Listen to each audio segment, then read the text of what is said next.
Welcome to the Reading Came First podcast, an extension of the Rapbrary and of our book club. We met at the book club, we had great conversation, we had a chemistry, and now we're doing this, we're recording that chemistry. For a long time, I was in, I guess, the mindset that, like, oh, my voice doesn't really matter. A lot of things have changed. I like y'all. I like hearing you all's thoughts as well.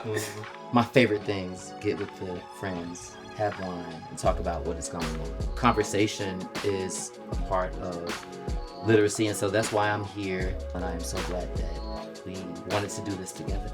I'm very excited to be with y'all.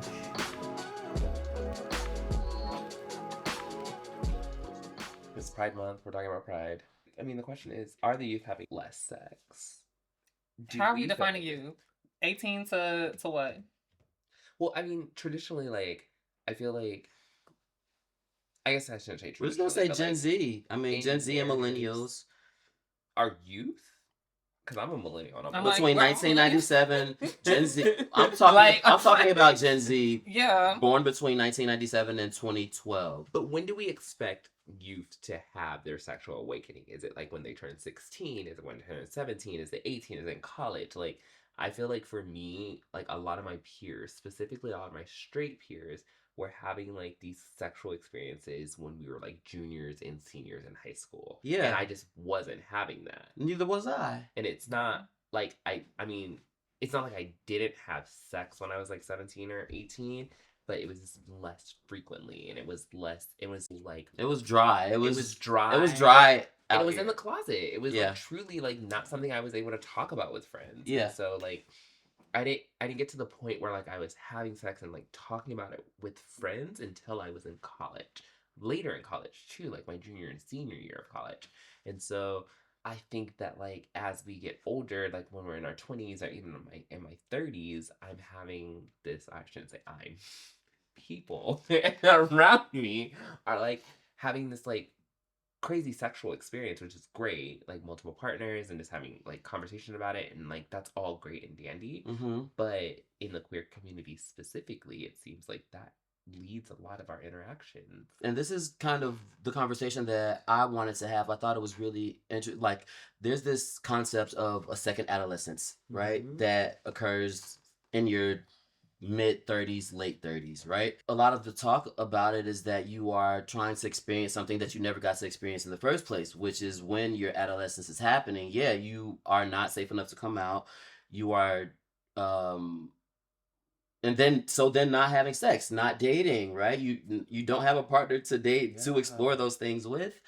And so I think that kind of does lead into being over-sexualized and being hypersexualized, but I don't know. I think that there could be some really empty spaces there, right? Like exactly what you were talking about, when there is no emotional connection, or, you know, I remember when I was in college and going online and people were quite literally typing no fats, no femmes, no blacks, no Asians. I remember that, right? I mean, it's so forward, it's so physical, it's so sexual, it's not emotional. Like no fats, no femmes, no blacks, no whatever. It's like you're not even searching for emotional connection. You're really just searching for a superficial connection. And like it's really tough sometimes when like that feels like that's all that is out there. Mm-hmm. I mean, it's not like I don't want to say like that's the only thing about our community, but I mean it's very I think it's quite prevalent when you are in your early search, because it's like, oh, I know I can download these apps. I feel like these are things that are like mainstream. Okay, boom, let's go there. But like you're going to get a very select like group of people who are on there, because you're not going to get the people who have already been on those apps and like, okay, this is not for me. I want a more elevated experience, or I want whatever. You know what I'm saying? I feel like it depends on what you're searching in some way. But when you say Gen Z, or like when you say like, when I see those statistics, like they're not having as much sex, I think it's more so, it's not like they don't have access to each other. I think that because maybe it's social media, or maybe it's like a thing where it's like people are so accessible through various online outlets or various ways. Because like when I think of like older Gen Z people who are only a few years younger than me, I feel like we have a more similar experience of dating, where it's like, granted, when you talk about 16, 17, 18, that was not me. I didn't really even start until I was 21. Like dating or even anything. Dating, first kiss, any sexual 21 was when like you started dating and like lost your virginity as well too. Yeah. My bad, not just put it out there, but like when did you like lose your virginity? Like 19. 19. I Okay. gained Yeah. mine. So it was. You gained. Okay, my bad. When did you gain your virginity? My bad. No, That's losing bad. it is so funny, but So- no, it's no. I was it was around then. It was like early 20s. So Even though I 20 came out a long time before then. 21, 19. Yeah. I think I was 17. Mm-hmm. Yeah, so in high school. Most of my friends had those experiences. Most of my Yeah. friends either had 17, 13, 14, 15. Like some people had like crazy early stories, but I mean, I did have earlier stories, but I think like actually like yeah. truly losing my virginity was like Yeah. I was 17. Yeah. But I'd heard, I had been around. It just felt like everybody was doing it. It felt like everybody was having sex, Yeah. right? And so I did feel very much like a late bloomer. I still do, Yeah. right? I still do in a lot of ways. I think when we think about Gen Z, and I don't want to project without having all of the information on that generation of youth, but I think that they're much more intentional in a lot of things. They are doing a lot of stuff that, or not doing a lot of stuff that we as a generation did. They're doing less drugs, I think. They're drinking less. They are The youth having- are doing less drugs. Yeah. Oh, I didn't know that. Okay. Yeah. There's It's also I watched less Euphoria. sex. I watched But I- Euphoria and I'm like, the That's youth very- are Euphoria is wild, by the way, yes. But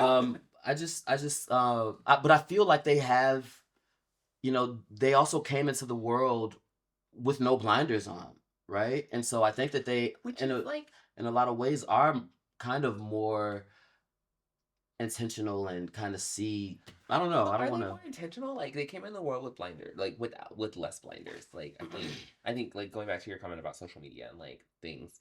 Like for me, they came into the world with less blinders, but they came into the world intentional, which is great.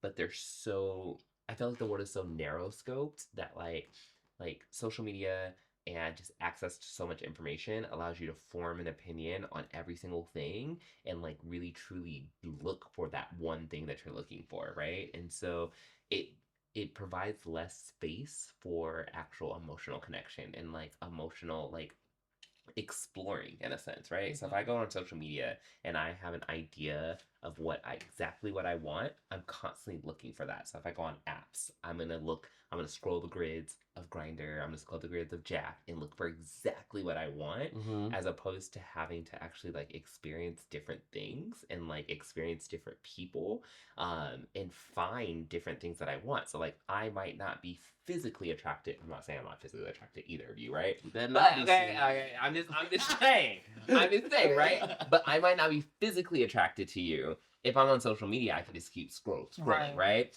If I'm not on social media and I have to actually meet you in person, I'm gonna talk to you and like get some type of like basis for a connection Mhm. outside of the physical. Mhm. And I think that's just very different. And like that's what's not being explored right now, in a different type of way. I hear that. And it's like we all also like are in that same world because we are all concurrently experiencing the same apps and we're all still living at the same time. I do think that like just to that note, there are less spaces, physical spaces to exist and be queer and like have like nights out or whatever. Like I just feel like that is also shrinking because also so imagine me being little me in high school going up to Pride on the red line with my friends, whatever. We take the bus or whatever.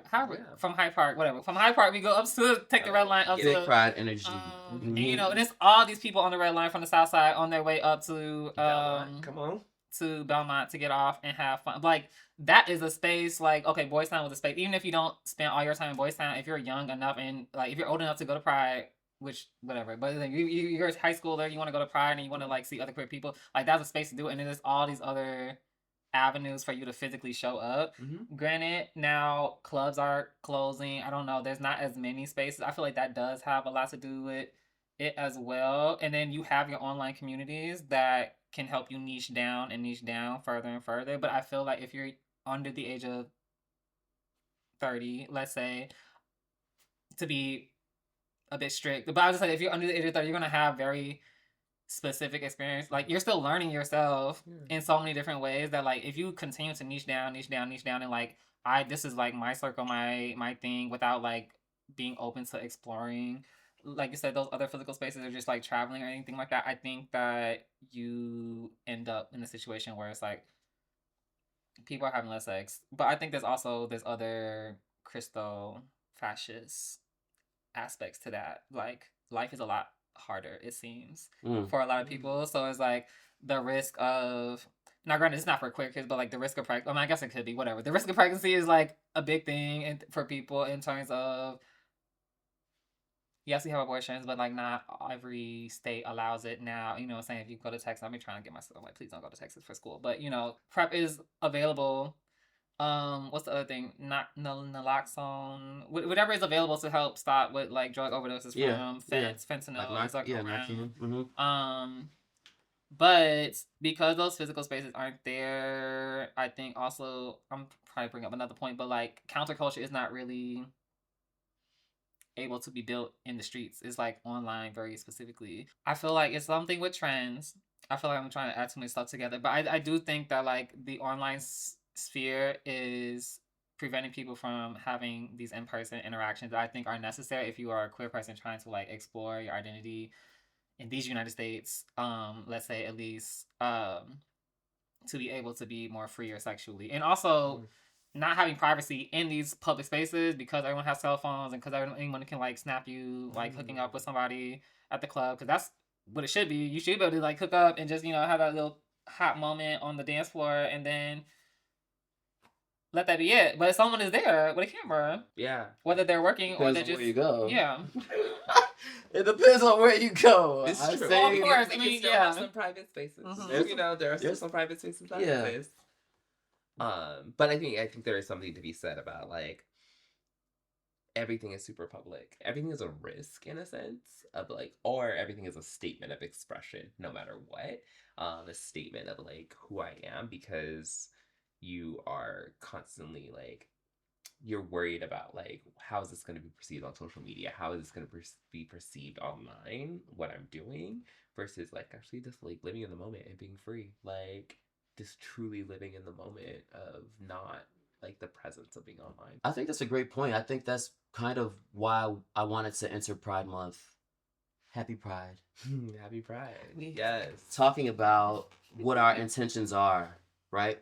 I feel like we have come so far in our queer liberation movement, but because of some things that I've heard online, thinking about World Pride, thinking about some of the critiques that people have left Pride in DC kind of talking about the over-sexualization, or talking about how all of their friends were getting numbers from other people and they didn't, and was like, oh, I'm giving but it's okay because I'm giving husband material, right? And so I'm really just kind of thinking, because people had, gone onto social media to say how disappointed they were about what Pride meant to them, or what they had just witnessed. And so I'm just curious, because I also did see a viral video of a man holding a sign saying, I've been marching for 58 years for gay liberation. Governor Pritzker posted a picture about how long he's been participating in the gay pride parades and like fighting for these rights. And so when I think about why we gather and what our intentions are for the podcast and continuing to build community, I'm just wondering about like, how can we add some depth and breadth to entering this Pride Month, and really trying to help people better understand what Pride is supposed to be, and how, it could get to a point, we have gotten to a point where, we're doing fast hookups, but that is not all. And I found this really great website, by the way, that is just called like Good News. It's just only post good news. Okay. And so I'm really wanting to think about that, because we know that it's not all. We know that that's not the only thing that is happening in our community. Because I'm still trying to figure out how I feel about the conversation of over-sexualization, hypersexualization, and what needs to, Yeah. what are y'all intentions as we enter Pride? I don't think it's a loaded question. It's just kind of like a difficult question to answer because I feel like what Pride could be, it is so far from, and it's really hard to like enjoy with the amount of like policing that is there. Now, granted, I get it; it's a crowd control issue, but like I know when it's crowd control policing versus like y'all doing too much policing, and whatever. I think that there's one part. Also, I want to stick with that for a second. Like, what you said, what Pride could be. What could Pride be? What is your fantasy of Pride?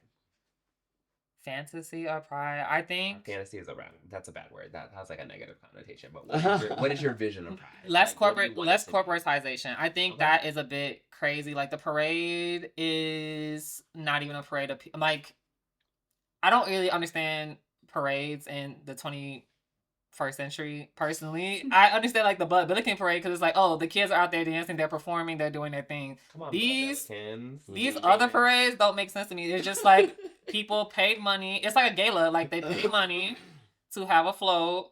They have their employees work and they pick up a few influencers or whatever, whoever. Yeah. And it's just like that's the parade. And it's like, yeah, you can find people. Like the parade that what's happening is like so far from entertaining. It's just kind of like a thing that has to happen because I really don't know why. Yeah. I feel like it used to be a march, but we just can't allow those in big cities to happen like that because of the corporatization that is funding Pride. Yeah. But in an ideal world, that wouldn't exist. It would be, I guess, marching. It would that was like one portion of it. I do think that like all the things that are around, like all the seminars, all of the brunches that happen, all of the parties that are day parties, like what people like. I think the nightlife is important. I think all these things you can't, you have to appeal to everybody. I think it has to be more.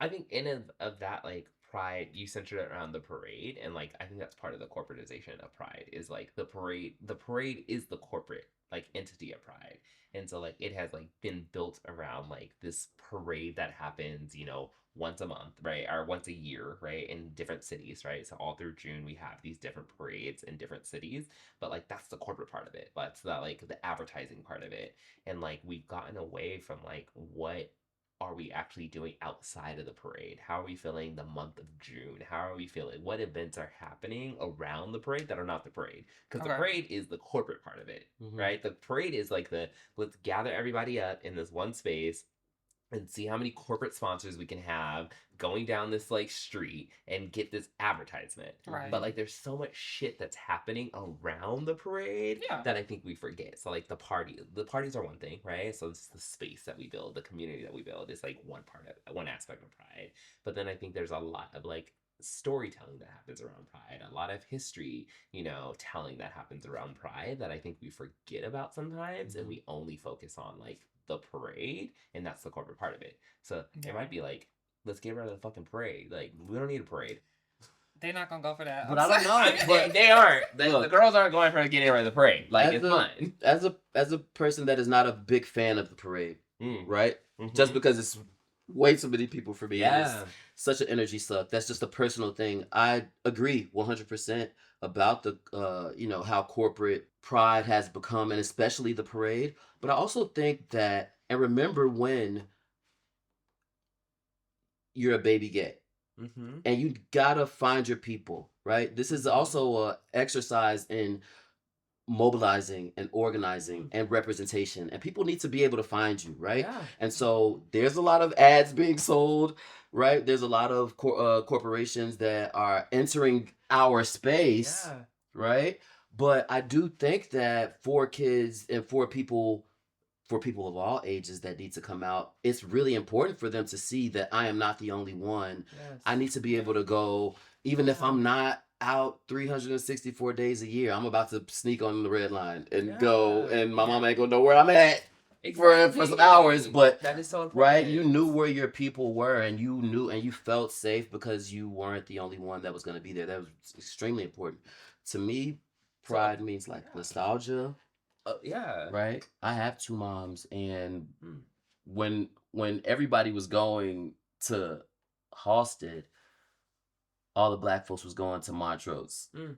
right? They was Mm. going to Montrose Beach. This is where all the Yeah. black folks gathered, and there was a DJ and a stage, and Rough and Stuff At was the same time of at the same exact time. same time. That is so. I mean, that's so important. At the exact same time. right? Yes. Yeah. Yes. My parents like making spaghetti and potato salad Sunday morning, Yeah. would go drive one of the cars to put a tent up, drive back home. You So, know what I mean? Like it what was just is the whole that? thing. Like, what was that history? What was the like?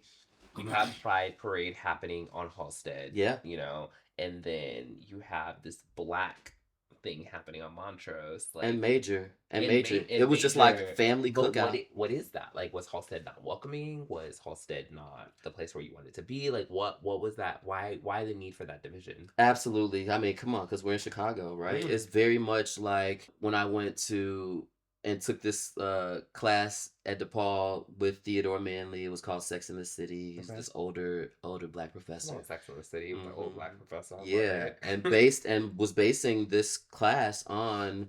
But we're not over sexualized. We have a course called Sex in the City. It's called Sex in the City, and quite literally, we're not about sex. and so we kind of talk about the characters of Sex in the Yeah. City, Carrie Bradshaw, and all this. But he also talks about the fiction of Sex in the City, and how this could only happen in New York, and barely could happen it could only happen on TV, but could never happen in Chicago. And so then we took a field trip to Boys Town, and he was talking about how, as inclusive as Boys Town looks, this is a very exclusive place and space that is for say it. rich white men. Rich white man. Rich white men, right? And so the other part I think that is really, really telling is that this was a black space at Montrose where we're celebrating Pride, but also very women forward and lesbian forward, right? Because it was my moms and aunts and all of them getting together, and middle to lower class as well too, right? Not Absolutely. rich black people, Absolutely. right? Absolutely. So that Please. class, yeah. Absolutely. And we're doing that thing, right? And we're doing that thing that we were just talking about when we started the conversation, is that we are cooking for one another, right? We are going to other people's tents and sharing food, making a meal. We are bringing our own music. We are singing together. We are having... Y'all doing that this year? Because I did not know that. I knew people went to the beach, but like when you're so in it, I never made it to the beach ever, because it's actually kind of far, like from the parade and stuff. So it's like I never made it. I knew there were people at the beach. I knew there were things going on, but like after high school, like I wasn't experiencing Chicago Pride. So is that still going on? Has that been going on recently? I haven't been in a really, really long time, and there was one time not so long ago. It could have been 2017, 18, and Elijah was doing an activation there with Prep and had a stage and all that, and to talk about the policing, they shut it down before it even started. Oh wow! You know they did. And so it's become more and more kind of like that it's being heavily policed, and sometimes you don't even get to get started good, right? And it always has to move, right? Like we have Black Pride on the South Side, and I'm not talking about Pride South Side. I'm talking about like Rainbow Beach. But it's just a thing that is always kind of moving, and it's hard to kind of be consistent. And when you think about these spaces, right, and we talk about the support that is needed for this to be a thing, for you to be protected, for you to make sure that the show can go on, we're lacking funding, right? We're policed and lacking funding to be able to have a good time. And so it's really difficult, I think, to be able to have something that is reflective of your wants and needs. You know, I absolutely believe that we need to be continuing to design what Pride looks like for us. But it's kind of it's always something. I feel like there's just a lot of challenges, Well, I think we have this like roadmap for like designing what Pride looks like for us. Like you talked about this dichotomy between Halstead and Montrose, and like you feeling like there's a community building, like actual community building happening at Montrose. You're cooking for each other, you're sharing food, you're going out and talking. That shit don't happen on Halstead. Like that is not community building. Right. That's not happening, right? And so like we have this vision of like what Pride could look like. It's not a parade, right? It's not corporate, Mhm. right? It's community building.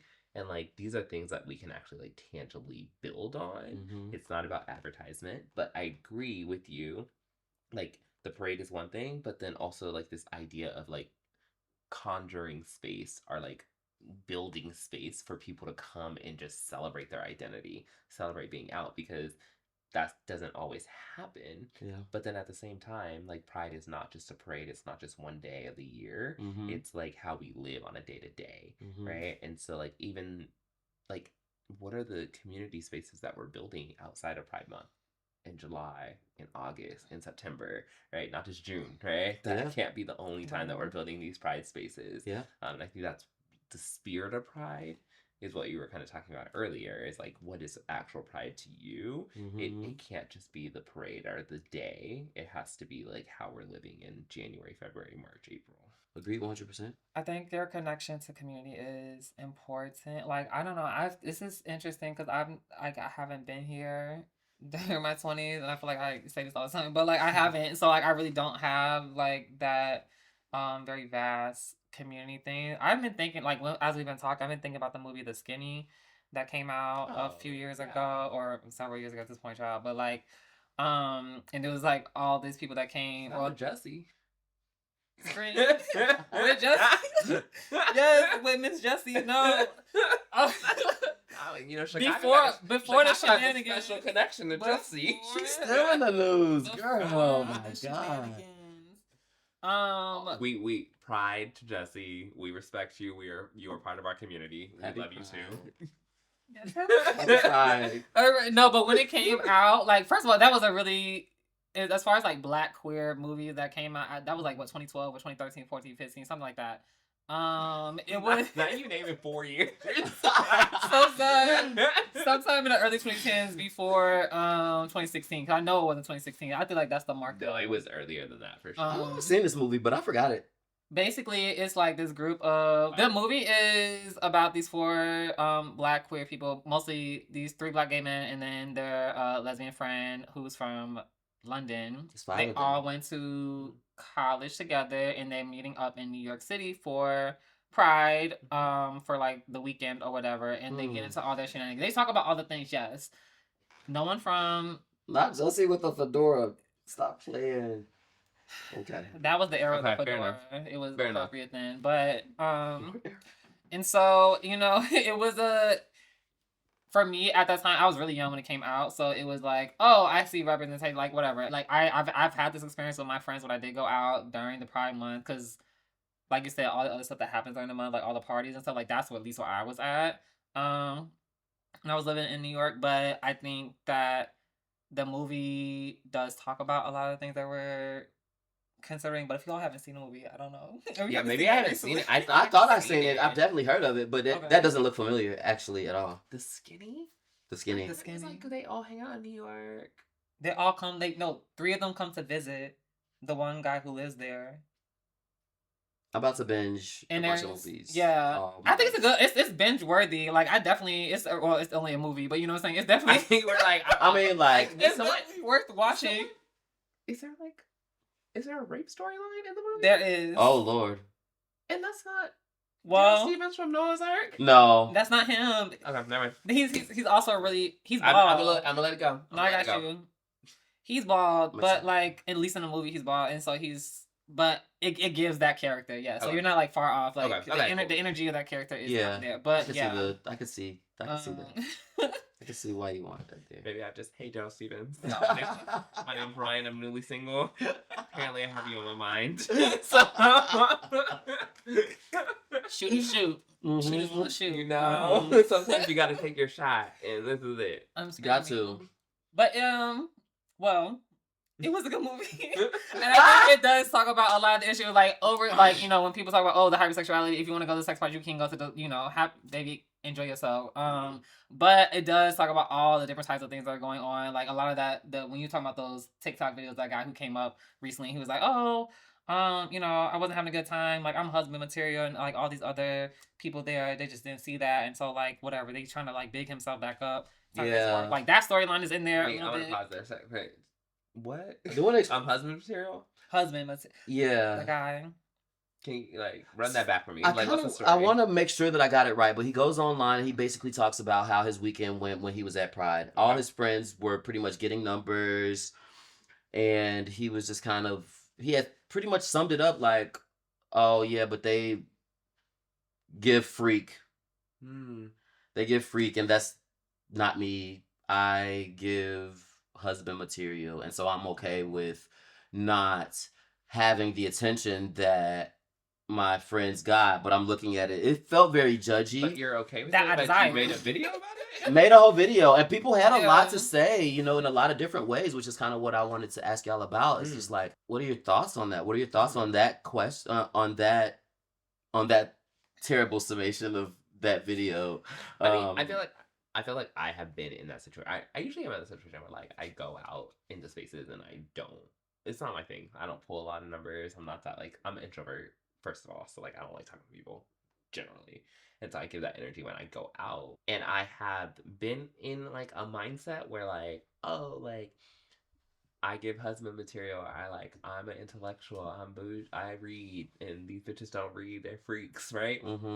I've been there. I've been in that mindset, but then I've like grown out of that mindset and realized that like I give the energy that I want to receive, and so like if I get into a space and no one wants to talk to me, I generally realize that like I'm giving energy or people don't want to approach me, and that is totally fine. Because also I don't want to be approached by people because I'm a fucking introvert, right? And I'm trying not to judge myself. If I go out with you, you know, we go to a party and you're pulling all the boys or girls, whatever you want to pull, right? You know, you pull them.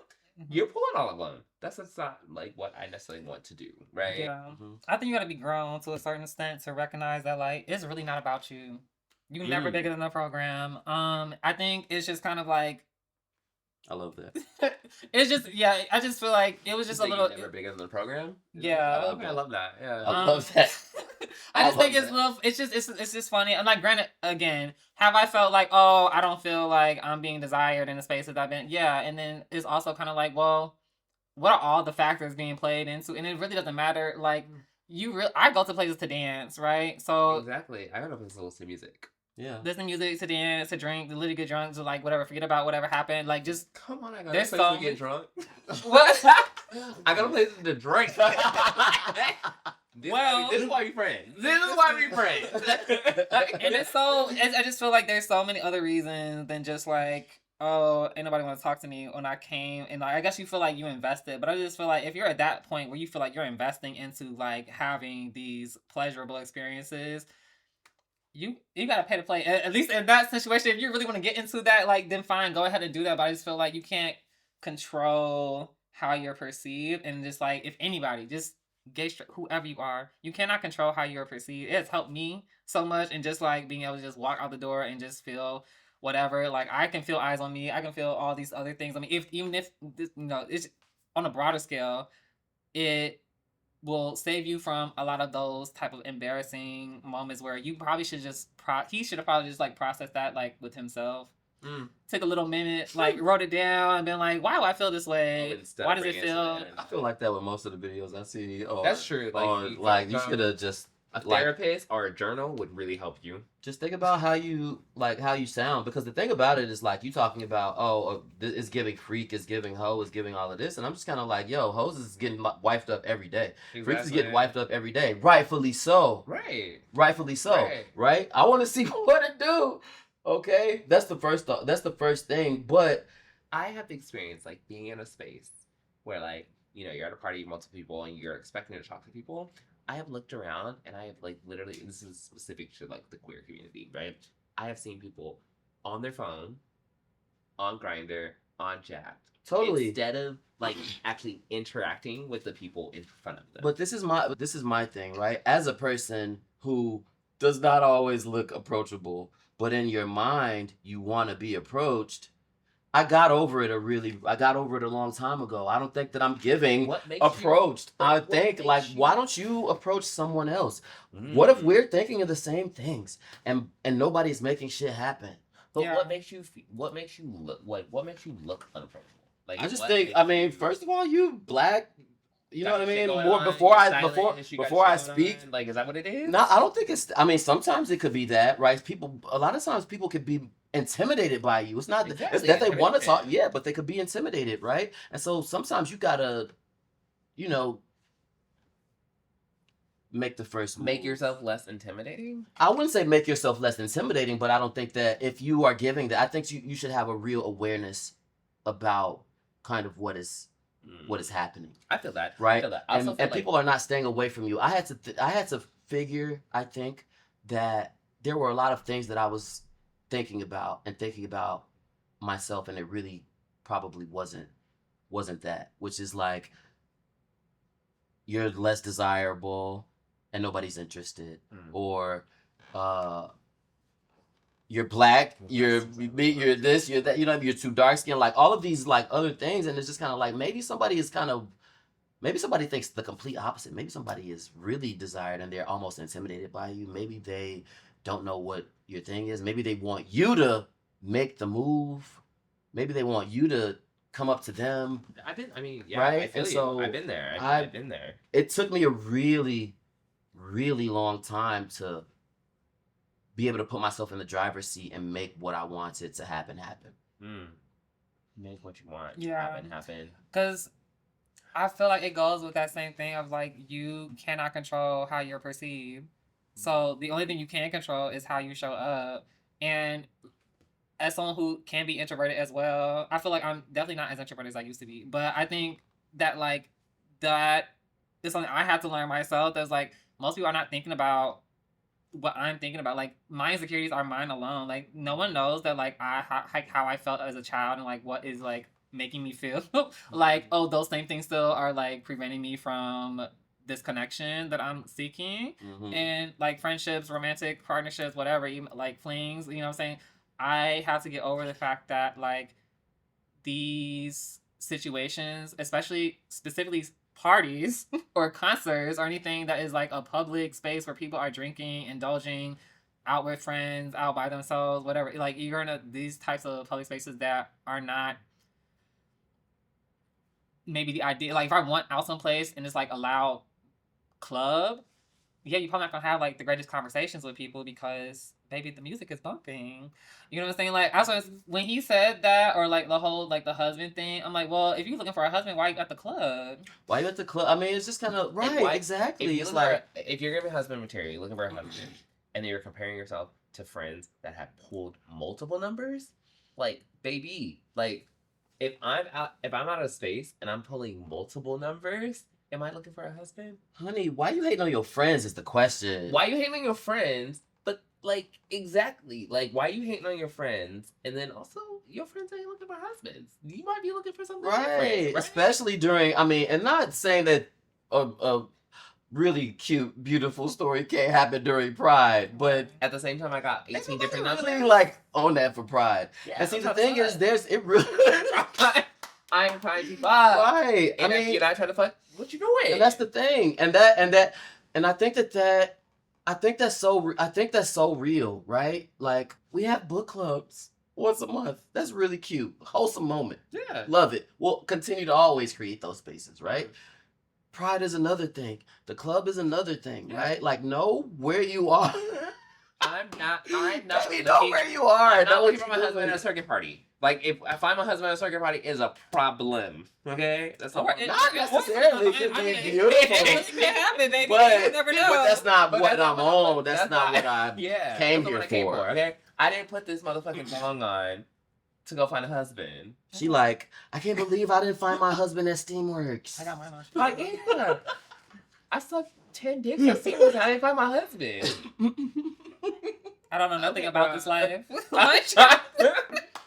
I'm a lady. It's so funny. It just was very judgmental, and she said the quiet part loud, right? And I think that there are always those conversations that could be had. If that's all you're doing, or all you're seeing is the over-sexualization or the hyper-sexualization, I think you need to kind of like switch it up. But I think that there's something out here for everyone. I don't think that that is the sum of our community.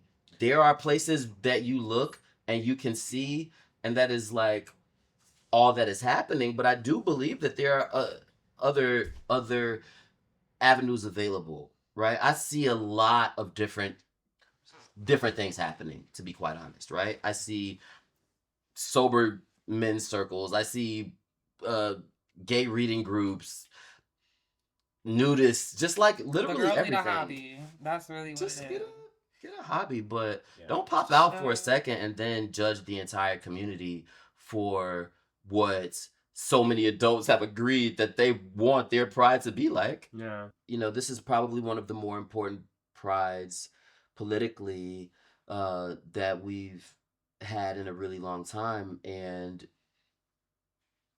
which is why I wanted to kind of start with our intentions and how we'll show up and what we feel like our responsibility is.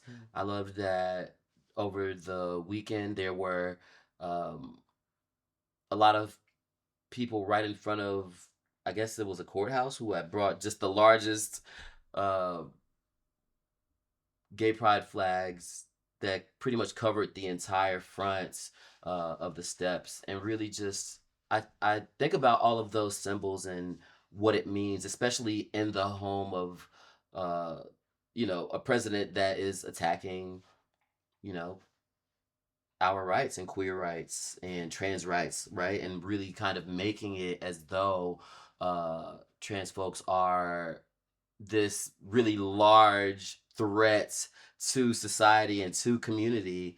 Um, and so there's so many people that are kind of still trying to like support and show that yes, even in this town, we're not having that. We're not going backwards. And so it was really important for Washington, D.C. this year, who was celebrating their 50th Pride, um, to kind of show up despite the evil, the evil forces. Yeah. So, yeah, I don't know. To me, Pride means nostalgia, right? I think about and never want to get. Well, I think about from whence I came. You know what I mean? I think about when I wanted to be out and wasn't. I think about when I first got my driver's permit and my driver's license. I drove my car right to Boys, like just for whatever reason. I wanted to drive up and down that street, and did the dummy, parked my car in the 7-Eleven parking lot, honey, walked up and down the strip. You know it was a boot on it when I got back. Oh no. You know it was a boot on it when I got back. Mm. But I just think about all of the I think about really wanting to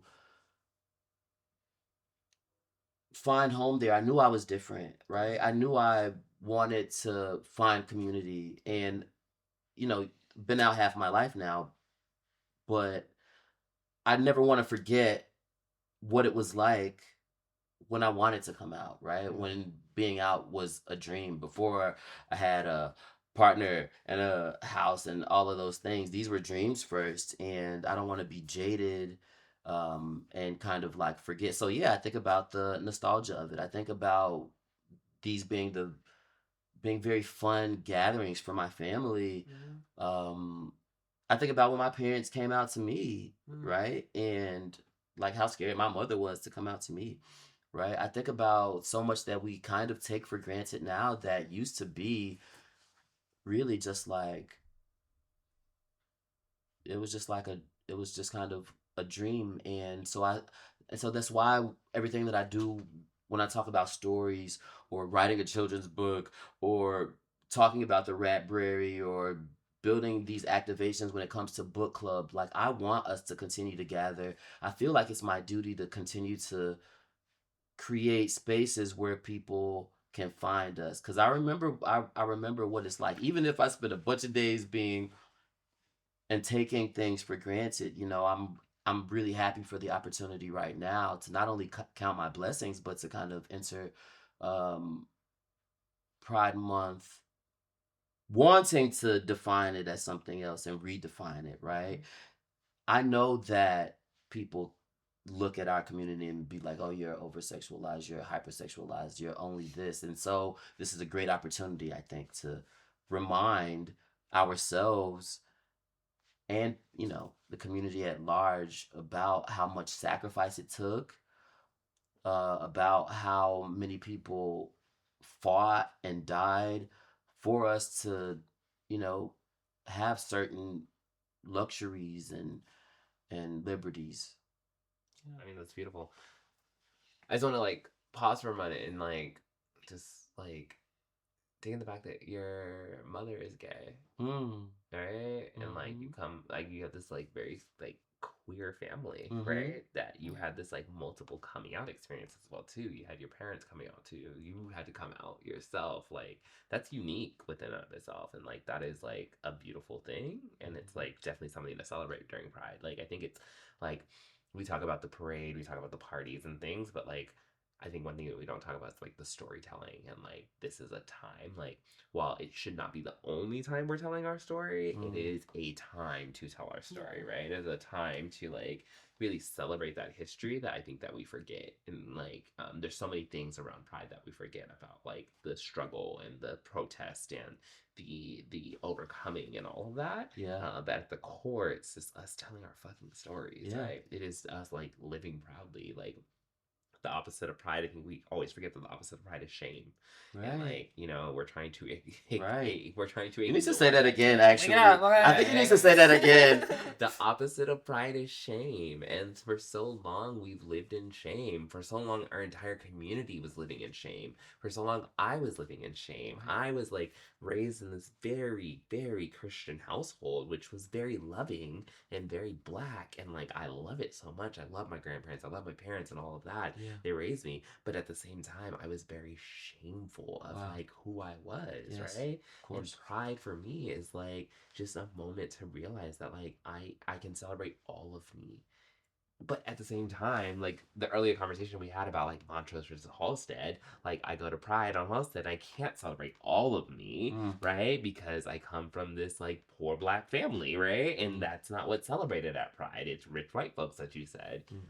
So Pride is complicated, but it also is a time for me to truly like get away from some of my shame, but then also confront shame around other things that I have around class and race.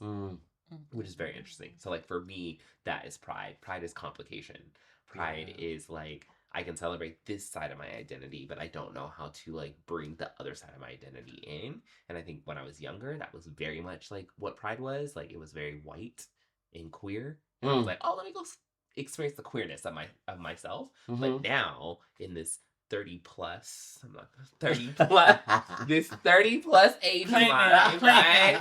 This 30 plus age of mine, I am now able to say, fuck that. Like, Pride Month is black and gay for me. It's black and queer. I'm celebrating all of me. Yeah. And that just looks different, right? It looks like the parties that I go to. I don't go to the parade because of very specific things. There's specific parties I don't go to. If I had to choose whether I was going to Halstead or Montrose, I would go to Montrose in a heartbeat. Like, so yeah, it's like pride is complicated. Pride is, but it's also beautiful at the same time. So beautiful complication is very interesting. Yeah, it is interesting. Yes. Complicated is a great word. Yeah, Wow. I feel like I resonate a little bit more with the complicatedness of it. It's so interesting. You say you have been out for half your life at this point, and it's like same for me because it's been 15 years at this point, and that was the first time, right? So the second time, I don't really consider it the second time of coming out, but like, I think when you talk about shame, it also resonates a bit because it took me a while to come out as trans. Like it took me a while to begin transitioning. It took me a while to begin just like living fully in myself. And unfortunately, like I had to have like part of it was like grief happening, just like a lot of loss, just like whatever, tower card energy very big on it. Wow. Just kind of like things just falling apart for me to recognize that like life is precious in the way that like it has to be like lived fully. And for me, part of that was just like starting regardless of that. I was at my late 20s at the time, and so I don't know, like I think I mentioned to you, like I mentioned earlier, about how in high school pride was very important because that was the only space, and being on the south side, like, taking that red line up and being like, yeah, it's all these other people that I probably have seen at school, but I don't know that they're queer, or I don't know if they are queer or not, but they're just out and they're supportive, whatever. Even they're not supportive, they just want to be in community, and like, I feel safe knowing that like I'm with my friends and we're all going out. And that was me, not 15 years ago, but 12, 13, whatever. So a while ago. And then wanting more, going to college, wanting to have that Black and queer specific experience, learning about all the gender expansiveness that exists, and just being able to pinpoint. I feel like as Pride has continued, or just like as my life has continued and Pride season comes around, I've gotten like closer and closer to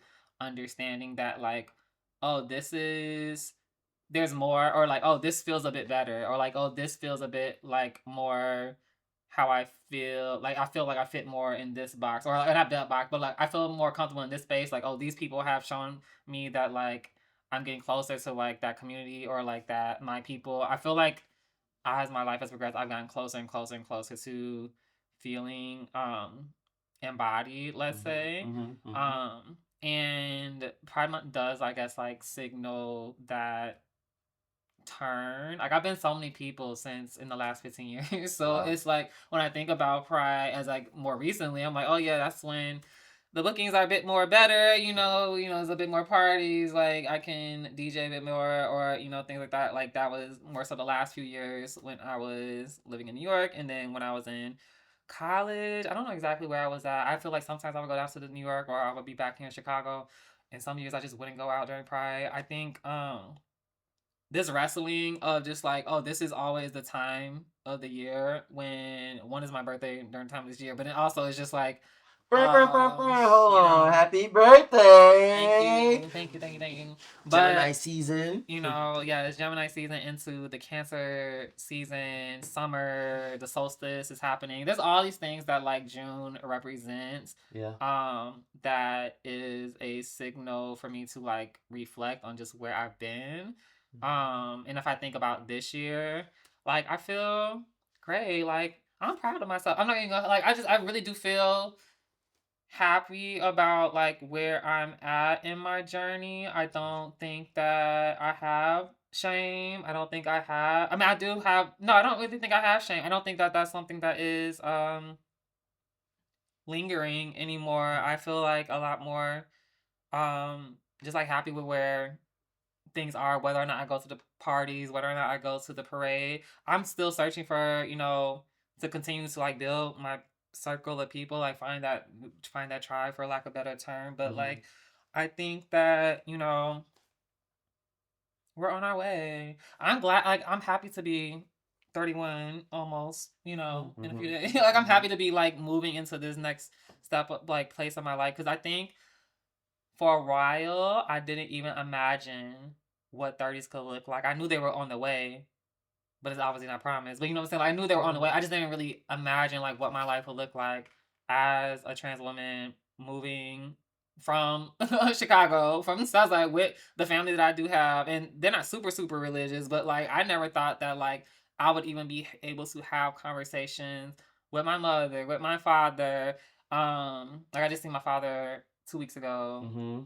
I didn't plan that. It was just kind of like he showed up at my door with my nephew, and it was just kind of like, well, I guess we have to have this conversation now, because we're up in it, and it's just like this is me every day, and it's a interesting thing, like how I've been able to show up and like stand on all 10 in terms of like how I just present, and I don't feel like I'm performing or overperforming. It just feels like it is what it is, and it feels not like a farce or anything like that. So I think that is where my pride sentiments are at the moment. I don't know if that really answers the question, but that was great. No, come on, that was like but I feel like it's always a good time to connect with people. Like I'm excited for the people that I will see and meet this month. It's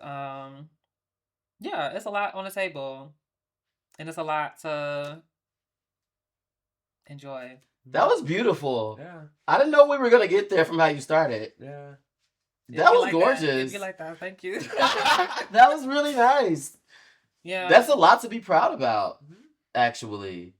Yeah, I agree. I think it's so interesting. Like when I was saying like, oh, I don't feel like as much of an introvert no more. And I was like, oh, you were shrinking yourself so much that like you weren't even able to see all the other sides Like I was able to see all the other sides to myself.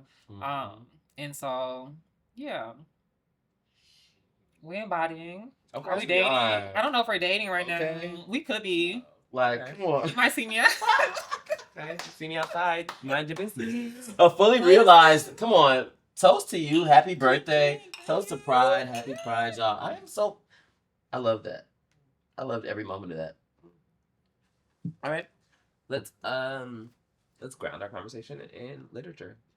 We're reading papers for a podcast. So like, what's your Pride book? What's your moment of feeling like Pride? What has brought you Pride? What has helped you realize your queer identity in literature? So for me, I think the biggest thing that like helped me ground my queer identity was Audre Lorde.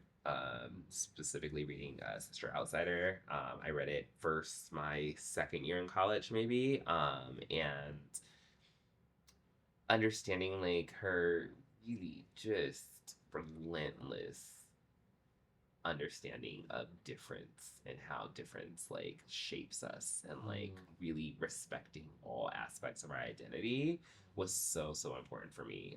And so I think that is just something that I always center back on, especially when I'm like talking with either younger queers or just anyone that's just asking the question of like, what does it mean for you to be queer? What books did you read? How did you shape your identity? Things like that. Like it always goes back to Audre Lorde and like her specific like, just like I said, relentless like understanding of like respecting every aspect of her identity was so important for me. And so that caused me to respect every aspect of myself. And so it caused me to tap into my femininity. It caused me to tap into my just overall queerness. It caused me to tap into like, who am I? How do I define myself? Because defining myself is so important, right? I don't want anyone else to define me. I rather define myself and say, this is who I am in the world. And at the same time, like, I had to really interrogate like all aspects of my identity and really figure out how I was showing up in the world. So Audre Lorde, Sister Outsider, if you haven't read it, fuck you. That's great.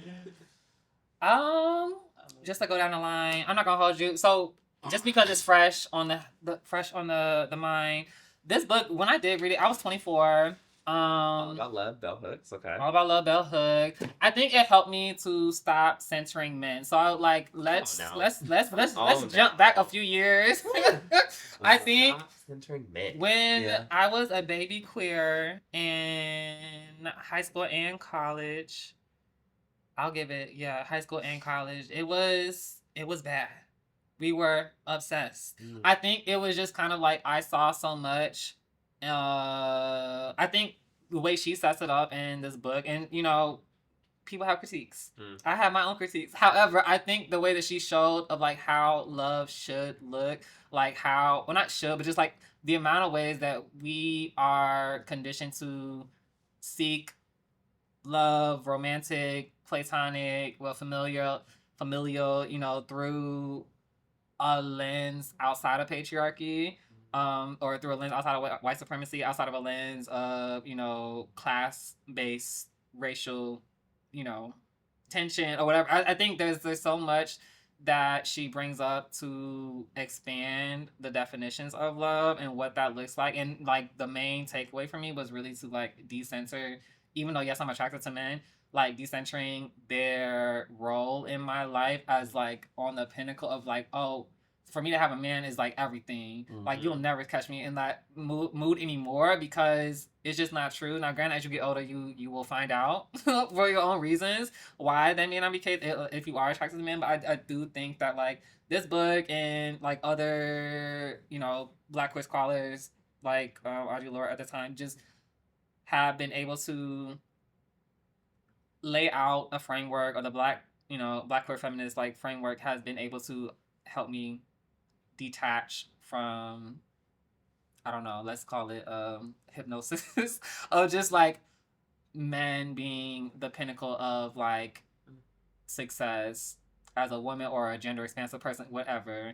I think that was really impactful for me, and I think it has shaped how I move through dating and everything else. That's real. I love that too. Yeah, I think y'all know I'm recently out of a relationship, and so one of my friends, Stephanie, has challenged me. Shout out to Stephanie, love you so much. But has challenged me specifically, like, decentering men is like the key thing. And like when I think through, I think we were talking earlier before we started recording, but we were talking earlier about like the value that we put on our friendships, right? Mm-hmm. And so like whether or not like our platonic friendship, like that we put there.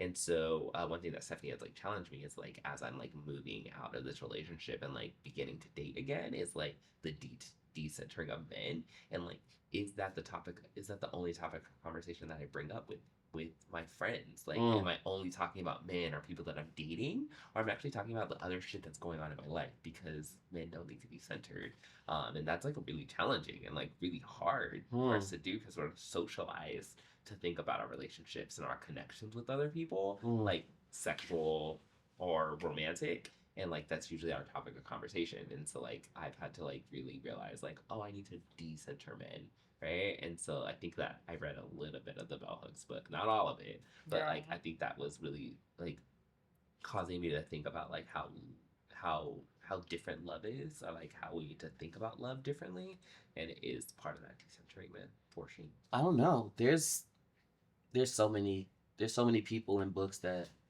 kind of really have shaped me, but I can't end Pride or this conversation without just bringing up Uncle James. Like that's just he's just the one that gave me and continues to give me the most permission. And uh and the first time I read Go Tell It on the Mountain, which is so rare because I don't even check out books. Yeah. I buy all my books because I'm like building my library, right? The librarian. Yeah, so I'm like, so it's really important for me to buy every book, especially because I write in them. Like I underline, I highlight, I do a lot. And I checked out this book, and as soon as I opened the book, it was $40 in there, and I felt like Uncle James gave me $40, right? And so I'm reading this book, and though it is a fiction, it is a story, according to his biography, that he started in short stories. He had been working on this. This was his life's work, and it's autobiographical in nature, right? So this is his story. He is the main character of Go Tell It on the Mountain. And so I think just being able to understand and remembering is so important. To be able to remember your thoughts and feelings during your adolescence.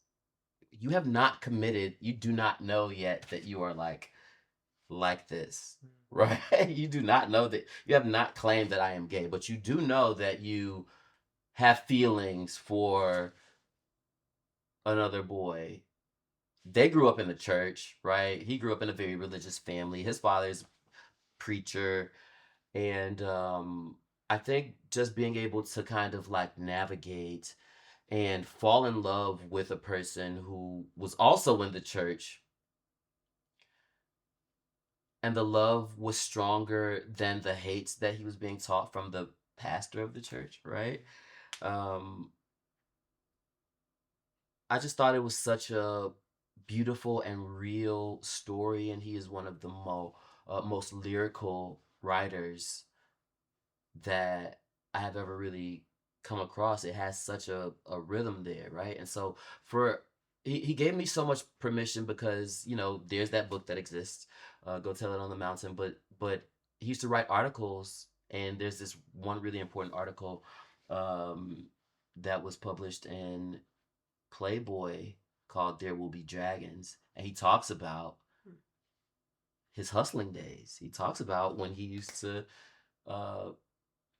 you know, sell ass, sell his ass. You know what I mean, right? And he did this. He did this in New York, but also, went to Paris with very little money, right? And did the same thing there.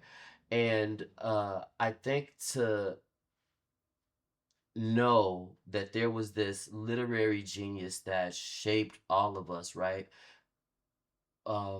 He gives you permission to be yourself. He gives you permission to do away with your shame, right?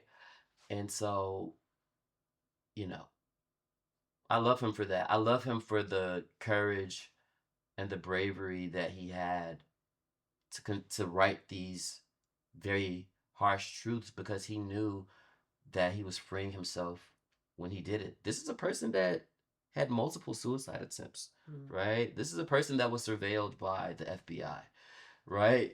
For what? For what? For being black and smart. And telling the truth. And telling the truth. So, yeah, Uncle James for sure, and every all of the things, but just being able to write like that at that time, right? He was the only one that was doing it. He was being attacked by other people that were fighting for civil rights, right? They didn't consider him real or black because he was gay, right? This was I know we say James Baldwin all the time. We love to rock the T-shirt. We love to like put a picture up, put a quote up. Imagine how hard it was for him to be writing these things then. So always Uncle James for me. For this month, June 2025, I have a bunch of hopes and dreams. First of all, I'm hoping to raise $18,000 for my children's book, D'Angelo and the Dandelion. I want to achieve this goal by the end of June. It is, as you know, I put out my chapbook earlier in the year, Dandelion's a Legacy Project. Put out my album 1 month ago exactly. Love it. Dandelions, Guys Don't Cry. And so now my children's book, D'Angelo and the Dandelion, just talks about a young, dark-skinned, effeminate boy who has to find his power and finds it through the symbolism of this flower, which is the dandelion. Yeah. And so launched the GoFundMe today, hoping to raise $18,000 to cover illustration, publishing, packaging, promotion, all that stuff, and hopefully get it in the hands of kids by the school year, in September. And yeah, I just kind of hope for more introspection about this, right? About this month. I hope to understand my role better as a leader. And yeah, I am absolutely wishing you the happiest birthday. Thank you. 31 more years. What is the saying? May the best of today be your worst of tomorrow, something like that. I'll take it. You know what I'm saying? I'm just wishing you all of the blessings and joy and abundance, and peace and love and so much more pride. So happy birthday. Thank you. Mm-hmm. What am I looking forward to? I'm looking forward to, on a very personal level, like stepping my cookies up. Like, truly. Okay. There's a lot that, like, I feel like now that just on Saturn and Pisces is no longer here, baby. We in Aries. And so I would like to, that was my Saturn. So I just would like to feel as though, like, the past couple years, I've been able to actually learn what I've been going through in terms of this growing up process. There's like a lot that I wish to embody, like as an artist as well. Just like really defining what is next. I guess that's like something that people think about around their birthday. Just moving through the month like full steam ahead. Like really just like continuing to work on these projects that I've started.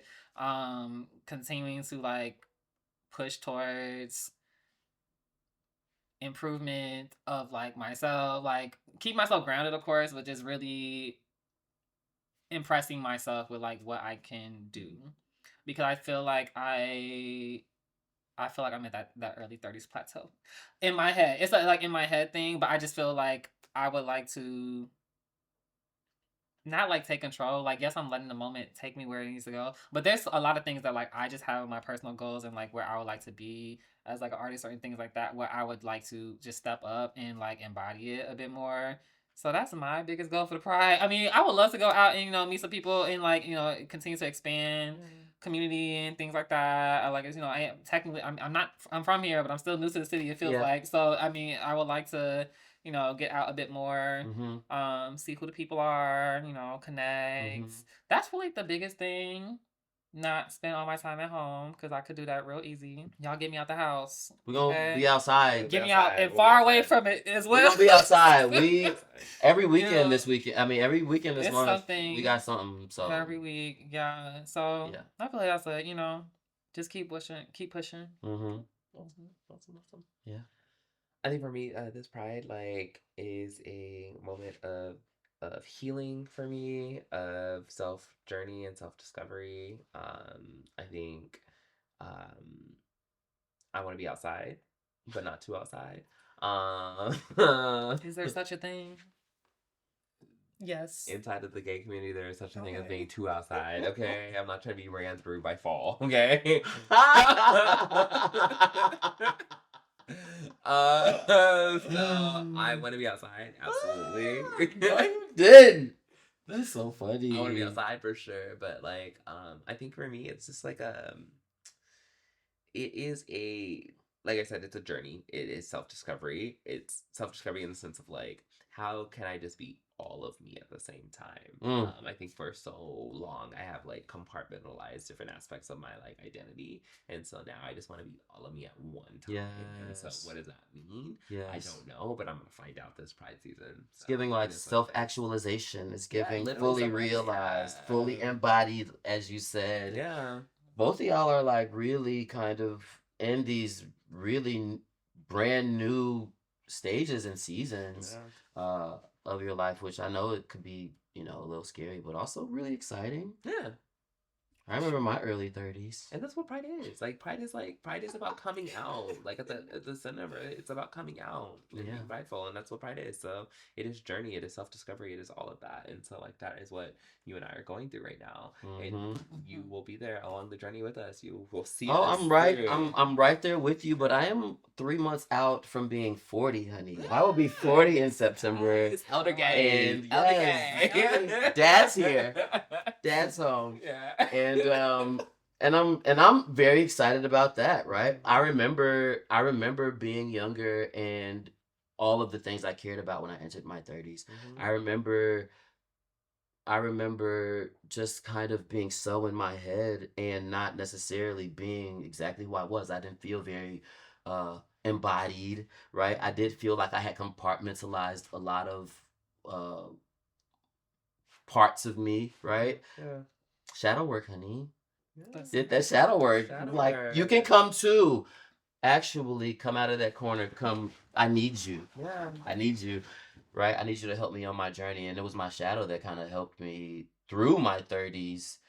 And so that's why it was really important to talk about the conversation around over-sexualization and hypersexualization and all of that, right? Because it's just like, who's speaking? Like, who's speaking? Who is, you know, carrying all that and carrying and projecting all of that shame? It was my shadow that helped me through this last decade. So thank you, my shadow. Let me write that down. Okay. Some tips. Okay. Yeah, thanks. That's real though. Yeah. Well, it's been a lovely conversation with y'all. As always. Great time. Happy Pride. Happy Pride. Happy Pride, y'all. Yeah. Sweet.